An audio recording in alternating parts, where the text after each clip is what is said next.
Hi, I'm Movie Cat, and you are watching Fantastic Crap.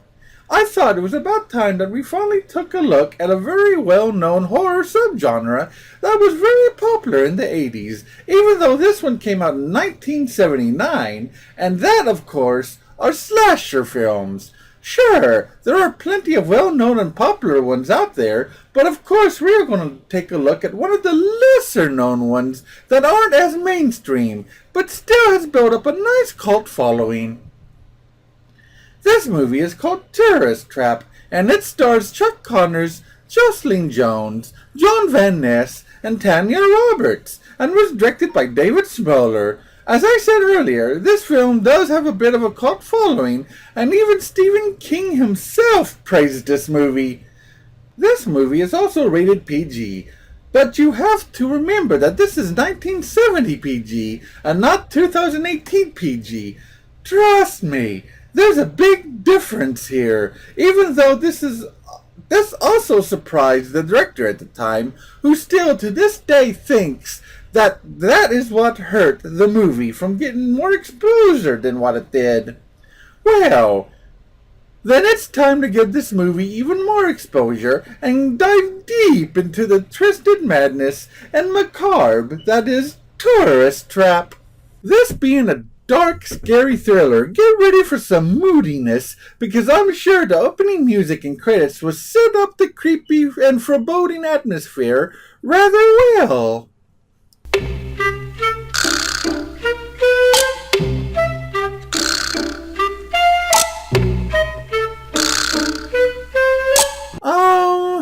Did I put in the right DVD? Are we watching a Mr. Bean movie instead? Didn't you bring a spare? Of course. Woody came prepared. Only didn't have any air in it. He went off to the gas station. Poor thing. I'll bet his feet are aching. Ah, a young Tanya Roberts there in the Jeep. About now, all of my male viewers out there are purring. And no, I don't mean all the cats either. That's right. I know some of my fellow cats watch this. Of course they do. Gotta represent. The movie opens up with all the young characters we just saw traveling across an old lonely back road, and the driver of the broke-down car walks to a small gas station that seems deserted, but when he explores the place, interesting things happen.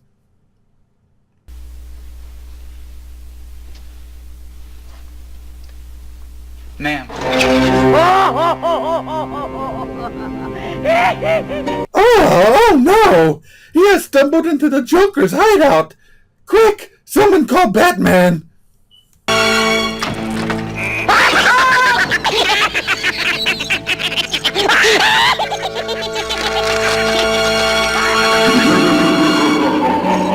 What? What the actual fuck?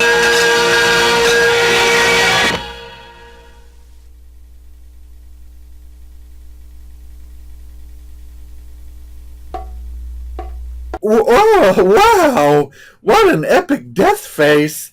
This actor is pretty good! The rest of the kids go looking for the dearly departed and find their way to a tourist trap by the way of signs pointing the way to Slosson's Lost Oasis.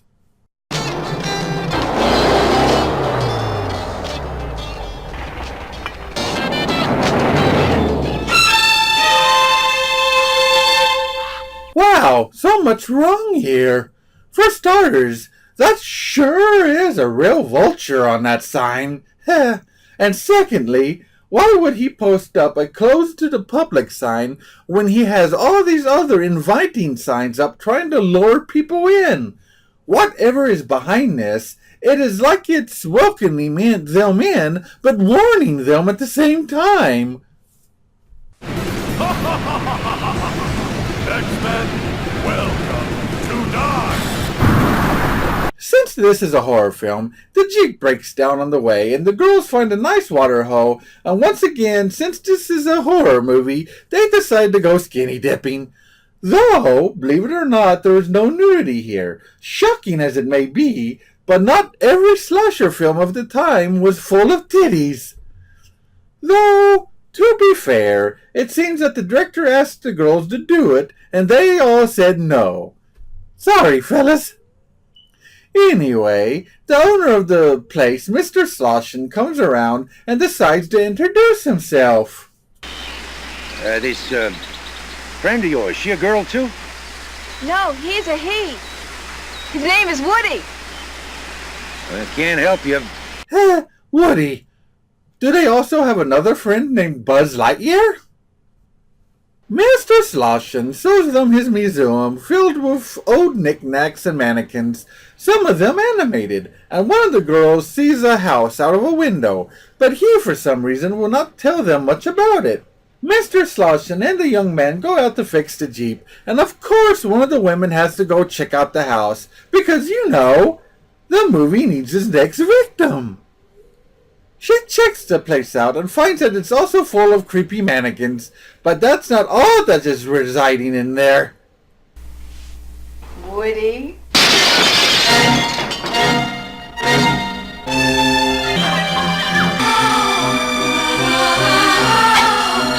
Wow! Now that is a creepy killer. Though he is not named this in the movie, the production crew named him Plasterface.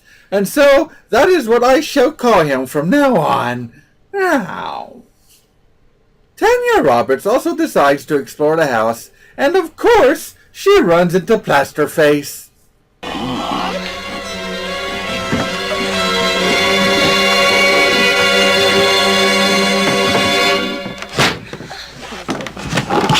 Well, I gotta hand it to her. She sure does know how to give a helping hand. Hey now, stop all that groaning. At least I didn't make a hand job joke.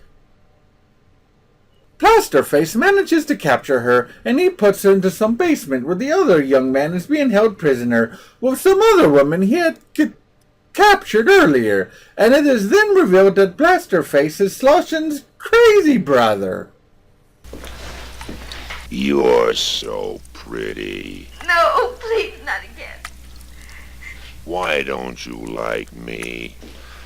I could be wrong here, but it's probably got something to do with killing all their friends and chasing them around wearing a creepy mask and stuff.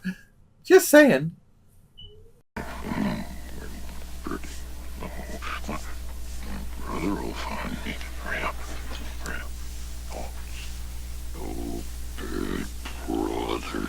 This is an interesting killer here, and may I say mighty dashing in his top hat. It feels good, doesn't it, huh? Cool and soothing. You'll panic as I seal the lips you'll never see again. I must say that I like that this slasher actually talks and is intelligent, which separates him from a lot of the other slashers of the time. Well, that and his very strong telepathic powers. See my friend? Wait, little girl. Yeah, Plasterface is awesome. Chuck Connors, who plays him, hoped that the role would help establish him as a new horror villain icon of the 80s, along the lines of Bela Lugosi and Boris Karloff before then. It's kind of sad that never really happened. I think he would have done a dang good job. The girl runs into Mr. Sloshin, who explains that he has tried to keep his brother away from others, and that he has not hurt anyone before that he knew of. He brings her back home, with a plan to lure in and trap his brother. But then, to the surprise to no one, it is revealed that there is no brother. Mr. Sloshin is the killer. Yep, big shocker. Eat your soup. Oh.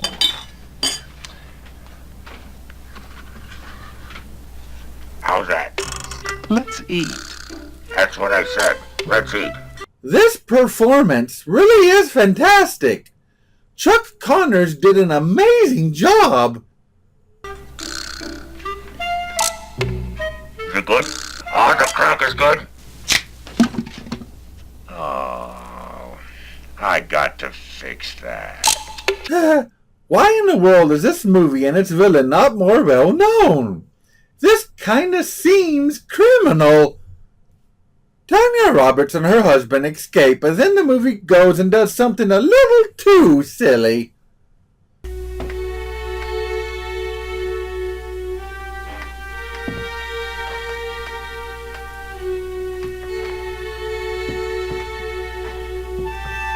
Oh, come on. He cannot tell that they are real? Seriously? For one thing, he is the one who put all these things there, and he obsesses with them and treats them like they're real. He probably would notice if a couple of new mannequins were suddenly just there. Damn it, movie! Stop cheapening the coolness of Plasterface!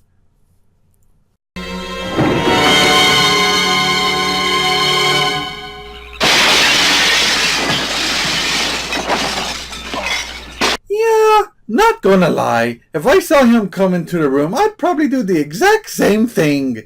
Also, this actor actually did his own stunt here and jumped through this window himself. The killer then uses Mr. Sloshin's persona to trick Tanya Roberts and lures her into a trap.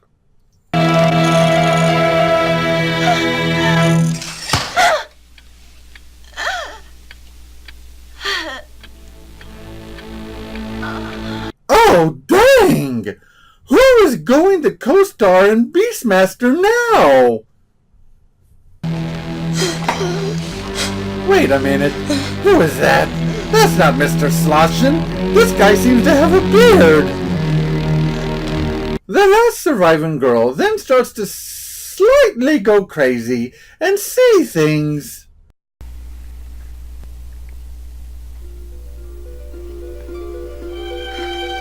The actress playing the mannequin here is played by the director's at the time wife, and she originally had a few speaking lines, but the director edited those out, and it seems to this day she has not forgiven him for that. We then get the scene that explains a bit of Mr. Sloshin's, aka Plasterface's, backstory, and a glimpse into why he has lost his mind and developed a bit of a split personality disorder. It also explains a little bit more of his psychic abilities, but not how he got them, just that probably he was born with them. But the final girl tries to escape and can't, and then the other surviving guy shows back up to rescue her. Kill him, Jerry! Kill him! He can't, Molly. No!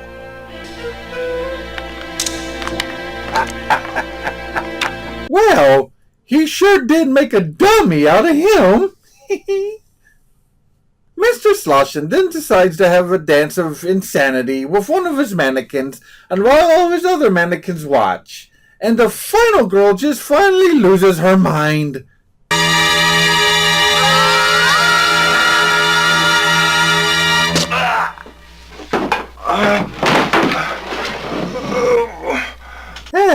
She asked him a question that he just couldn't answer. Ow. She then gets away, but the whole ordeal has left her sanity utterly shattered. How do I know that she is now Looney Tunes? Well, the very final shot makes that very abundantly clear.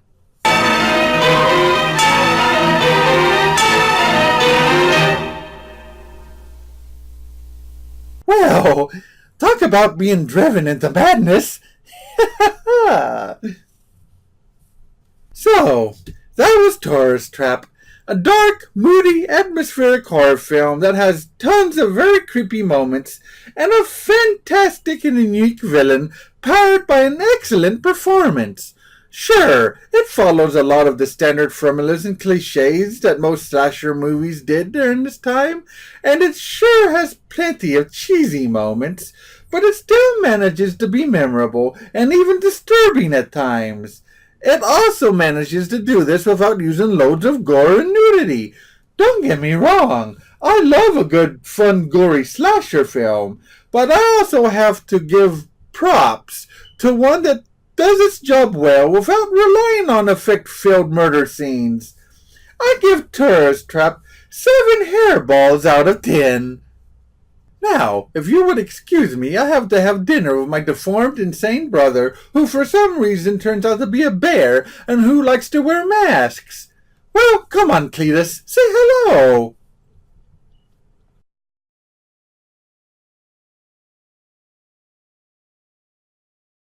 Well, hello there. I'm Cletus. Nice to meet you. Now, if you will excuse us, it's dinner time. I made us some nice soup that I made out of the brains of this lovely young woman that I met. Then afterwards, we can take a relaxing trip to the park where we can stalk and murder some charming hikers. Rah, grr. I'm a bear right now, so grr.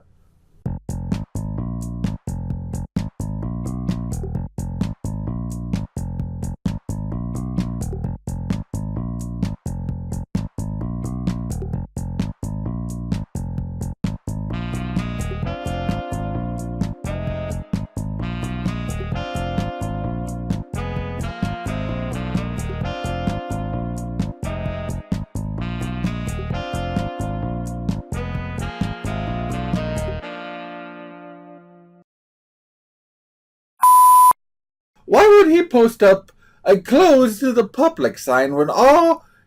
no, when he has all, not all, whatever. Mr. Sloshin shows them his museum. Museum? I don't know how to say that word. Museum. Mr. Slosh... This is an interesting killer here. And may I say, sorry?